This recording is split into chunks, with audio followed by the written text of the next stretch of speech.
All right. And we are live yet again. Thank you, Greg, for joining. I will tell you that this has been, um, boy, alive in the making. We've had such good conversations about leadership in management and enablement and how that all ties together. So I'm so excited to have you. Welcome. Thank you. And I'm excited to be here as well. And you're right, we've had a bunch of really great conversations and a lot of things that you and I are both passionate about. So happy to share some of those insights with everybody out there. Yeah, and I've been getting a lot of questions and outreach. So for those of you who have been following for a while, thank you. Thank you for liking and subscribing and reaching out and asking questions. It has blown things up bigger than I even expected. Dell is having us back to speak. Forbes just asked me to speak. It's been wild, the reception to these lives, and this one is going to be so good because I know we've had these conversations offline, and there's been a couple moments where I'm like, hold the thought. We've got to tell other people. We've got to share that. So Right. before we get too into it, for those who don't know you, tell us a little bit about yourself. All right. So I'm Greg Gall. I've been at Cisco for 24 years. Prior to that, I worked at a partner. So all the partner fans out there, great to see you and thank you for all the work you do to partner with us. And I know you do a bunch of work, Sabrina, with the partners. I worked at a university, and my first job out of college was in the military. So I was an ROTC graduate, went into the military, and within a year and a half, found myself out in the Gulf War and going out there and experiencing leadership for real in a very different environment than most get to experience. And thanks for all the service members out there. I know we're around the 4th of July holiday, so many thanks for everybody that has served out there, and just hats off to you and thank you so much. Yeah, I grew up in the Midwest, and I know you're a Midwestern person as well. South Dakota, and now you're famed to claim now you know somebody from South Dakota, and there are not that many out there, right? That's it. Yeah. Yeah, and I just a couple other things. Hugely passionate about education. I got a master's degree. I've done a CCIE. I'm a coach now, so I'm an avid lifelong learner to go explore and do new fun things and challenge myself and stay curious. And insanely humble. First of all, thank you for your service. But you also received what I understand is one of the highest awards. Is that right? For your leadership. Talk about that, Well, and then we'll get into the real topic. yeah. That's too So good to overlook. right. So I did earn the Bronze Star in the Gulf War, which is a very high decoration that goes on, and it's for one of those things where you can't unsee things that you experience, or you can't unfeel the things that have gone out there. But I had a tremendous team around me, and we did some really pretty incredible things in supporting a very fluid battlefield with our communications capability. So yeah, it was a huge honor, and thank you for recognizing that. And it's a great honor for sure to serve and the privilege to give back to the country. Yeah. And that just speaks so much to your heart, so much to your leadership, how you approach life. I mean, we've talked about a lot of things in our conversations, Yeah. and that's one consistent, really common thread about you. And something that kind of ties into that is how you work with leadership.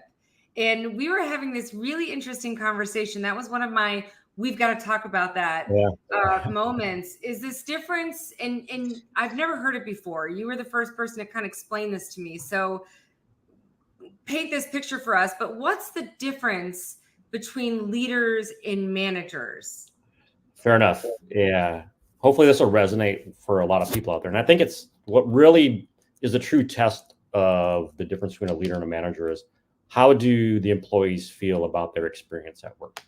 That's the true telltale sign. Are they fully engaged? Are they empowered to go do things? Do they have the ability to go be curious, be innovative?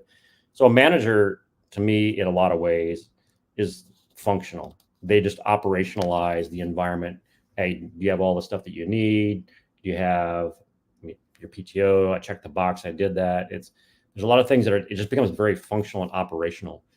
A leader is someone that is super engaged and they have great intentions about the experience of their employees as they go through and work on a day-to-day basis.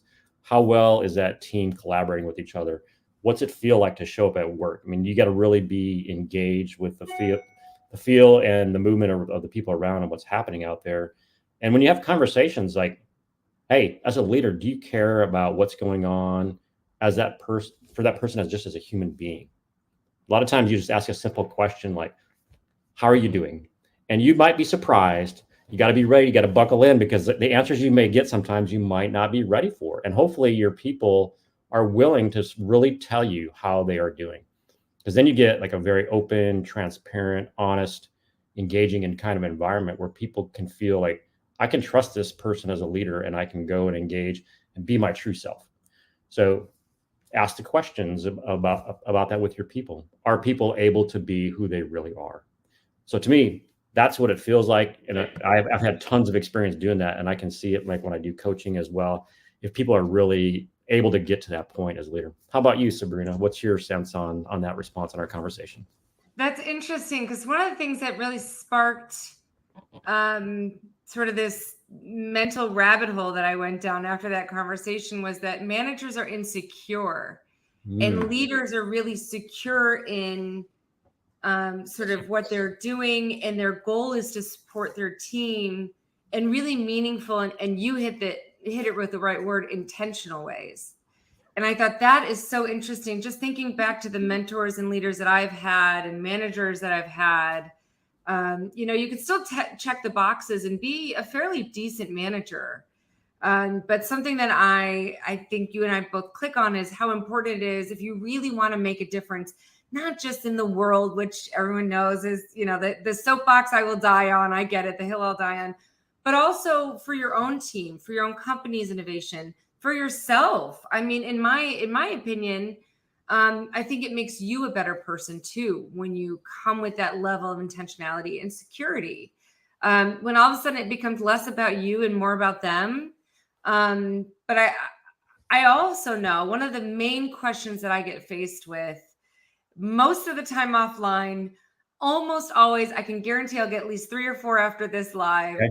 People go, well, that's really cute, or that's really nice to have, but there's no business value behind it. And so that's the part where I really hold on and go, wait a minute. There is. In 2023, we're not too far from 2024. There is a massive business value behind this, not just in the neuroscience and the neurological safety of your team, but what that does physically to your brain and the hormones that allow you to innovate and collaborate together. And then, of course, to take things to market or to be able to evangelize a message or a product or whatever it might be. There are really significant returns when you approach your team like this. So that's a long-winded way to say this is so important to me. Right. So I think I can give you tangible feedback on how important it is. I mean, there's a lot of folks that have done research out there. There's books that are out there. There's a book called The Best Team Wins. Adrian Gostick is the author. They did tons of research behind it. And the levels of productivity increase significantly, that like between 30 to 40% when this level of engagement is real. It's really real. And you can feel it. So here's what I would do as a test as you, as an individual, a leader, or an employee. Turn the tables. Trade places with your employee and pretend that you're receiving your own message. How does that feel? And how does it feel to be led by you? I mean, put yourself on the other side of the table. You'll get a pretty good indicator if, hey, is that how I want to be treated or not? Yeah. I do the spin the table game with people like in a coaching session all the time. How does it feel to be on the other side of what you just said? Yeah. And if you don't know, because I remember even earlier on in my leadership and even as I continue to grow, it turns out I'll never be done. I'll never be done, but it is what it is. Is that there's anonymous platforms like even SurveyMonkey. If you're really not sure how to flip that, I cannot encourage people enough to call you, email you, stalk you on LinkedIn, get a few minutes, get a coaching session, use a free tool to say, okay, what's it really like? And do that in an anonymous way so that people can give honest feedback. I think that's been one of the best lessons for me, is to get feedback in the most anonymous, transparent way so that then you can take actionable steps. Because if you're not working with the real problem or the real facts, you're solving for the wrong thing just from the get-go, just from the jump. So that's something that I think has been incredibly powerful as I've noticed my own evolution as a leader. Yeah, we're always learning. And I think that's the thing I use the word curiosity. You got to be curious all the time because we're always growing, and you got to figure out how to be maybe a 1% better every day. We hear that, like, you get 1% better. I mean, professional athletes practice and practice and practice. What are you doing to hone your craft? How are you exploring that? And the other thing that I would share that I didn't share at the beginning too is, like, as a leader, you got to be as humble as possible. Mm. And one of the best pieces of advice that I got as a leader growing up is, like, you hire the people that are better than you in their role, their function, technical, business, whatever, because you want the best team that's going to be there. You just want to go and fuel their fire. That's what you want to go do. And when you get the best capable folks that are better than you at something, that makes your job as a leader much easier, because you're just driving the team to greater heights. That's what your job is. Yeah. And I think that's where that insecurity can come in, because if you're not secure, that's when you can want to stifle some of that excellence, or maybe take some accolades from their wins. Do you see that? What's your Yeah. experience there? I've seen both sides of that coin. I've seen leaders who always have got to be out front and the one being recognized. When you have that going on, that dynamic, generally, I will say most times, does not work well. When you're out there propping up your people, empowering them, and putting them in great platforms, they'll run through walls for you, and they'll go do things that are unbelievable when they trust that they know that you're going to be recognized, or that they would be recognized by you for the work they do. Again, flip the table. How would it feel if someone else took the credit for the work that you did? How would it feel if you're going to be, like, propped up and being rewarded for great things that you've done? That's more exciting, right? It's just a simple perspective of, how does the other my team members feel when I engage with them overall. Yeah. And that's such a good exercise. It's a tough exercise. It's because it really takes some serious introspection to go, you know what, maybe I'm not doing everything perfect. And that's okay. It turns out we're Okay. all human. Mhm. But we have this, I can imagine that leaders want or attain for near perfection, so it can be hard to kind of do that reflection. But what I've noticed is that you have to create this environment for learning, and it starts at the top. If you're not learning, your team's not learning. And that's Right. something we've talked about, you and I, offline. How do you create that? How do you create an environment for learning, especially now when things have never been busier? We've Yeah. never had so much emails, so many Slack, Teams, WebEx. I mean, you name it, there's a billion ways to get a hold of someone. What do you do? How do you get that connective sort of engine running where people want to learn and take time to learn? Yeah. So I think, the folks, we would do our quarterly broadcast, and this would be one of the things I would say every time. Education is a differentiator, hands down. You look at across the world, anywhere else, people will tell you the most educated people are going to have more success. It just happens. That's the way it works out. So the more you foster that and make it simple and easy for your team to continue to grow their career, get better, be better at what they're doing every day, you need to find, like, every resource possible to make sure that your team is as strong as it can be, and encourage them to take time to go do development. And when you set that time aside and they're growing, guess what? They're going to take on more responsibilities. They're going to be much better at what than they were. They're going to be more efficient. So therefore, your organization prospers because you're supporting that. You just use that moniker of education as a differentiator. It definitely drives the culture of your organization when people know that you believe that and that you are supportive of that. It works. It just totally gets people jazzed about wanting to continue to invest in themselves.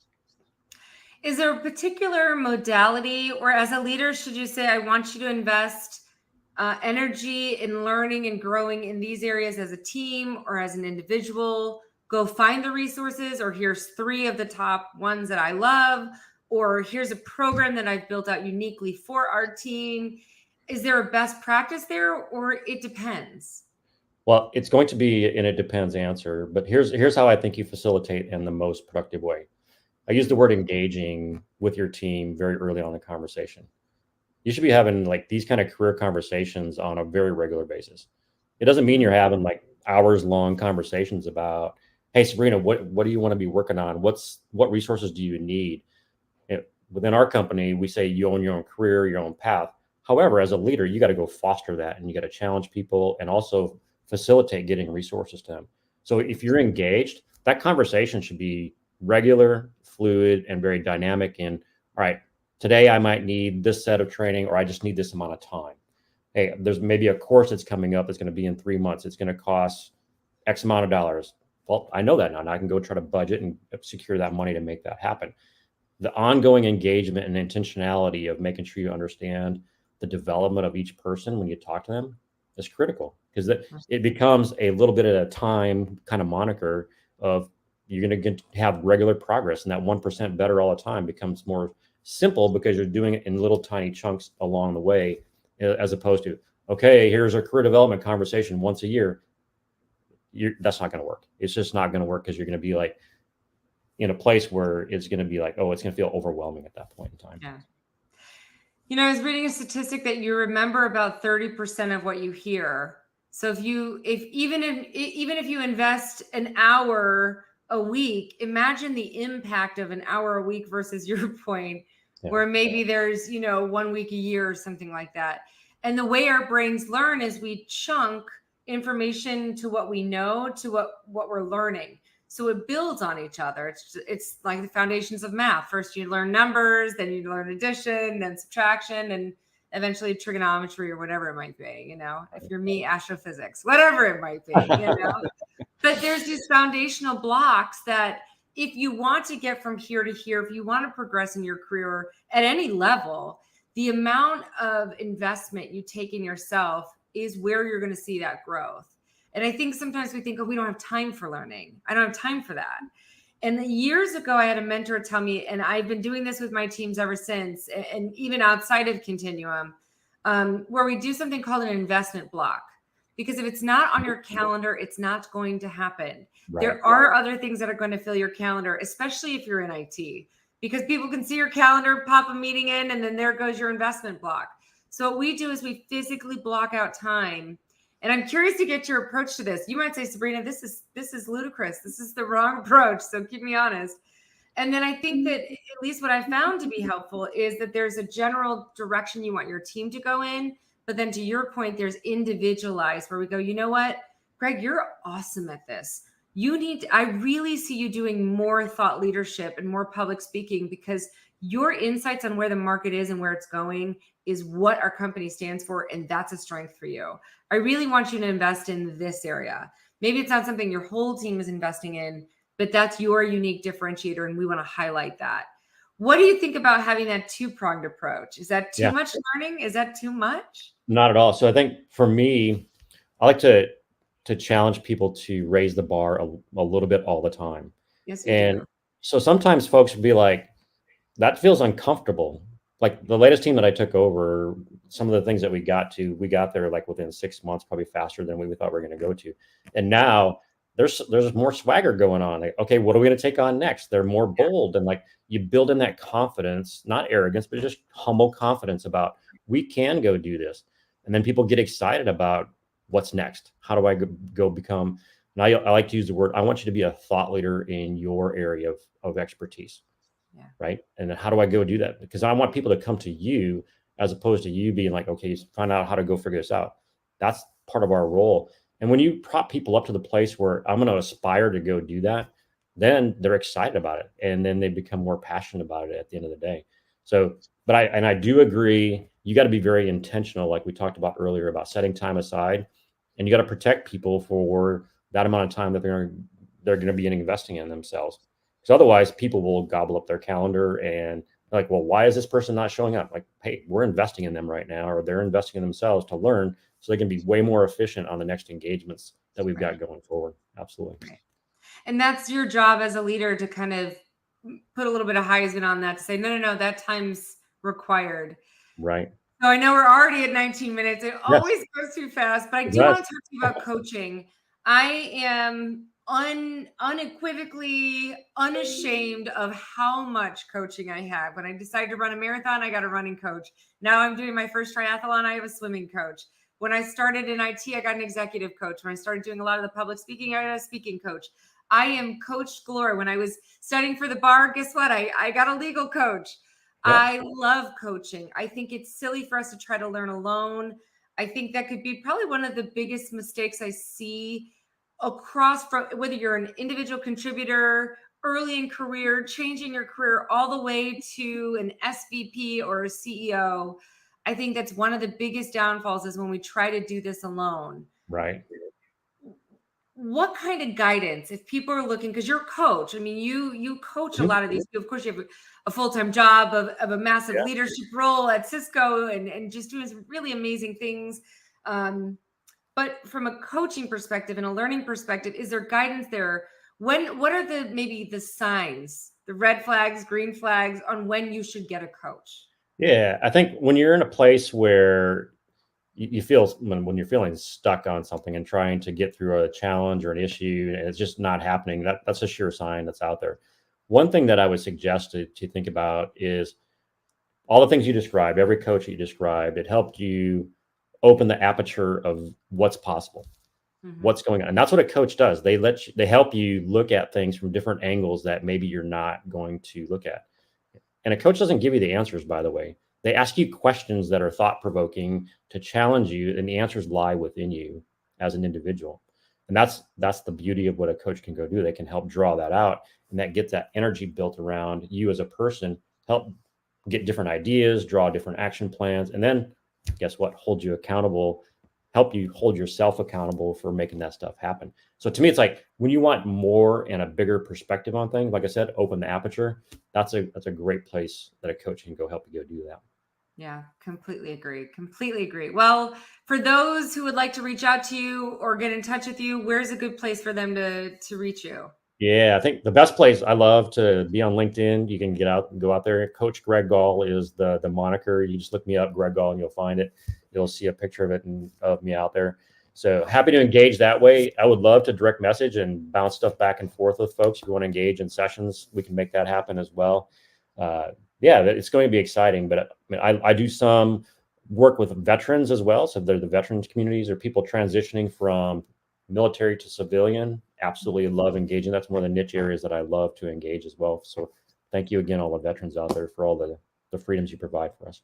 Isn't that the truth? Yeah, I Mhm. second that. And thank you again for all that you do and kind of across the board. It's incredible. And we didn't even get to touch on some of the neat things you're doing around reinventing how we demo and what Yeah, that looks like and for the channel. I mean, the innovation that you bring is awesome. And that you come with it with such a humble and informed spirit is it's energizing. So thank you thank for your you. Yeah, time. We're gonna have you back. There's so many let's more do it. questions that I have, Yeah, that's but it. thank you. Thank you so much, Marina. Appreciate the time to be on the show, and hope everybody's doing well. See you soon. All right, see you soon. Bye.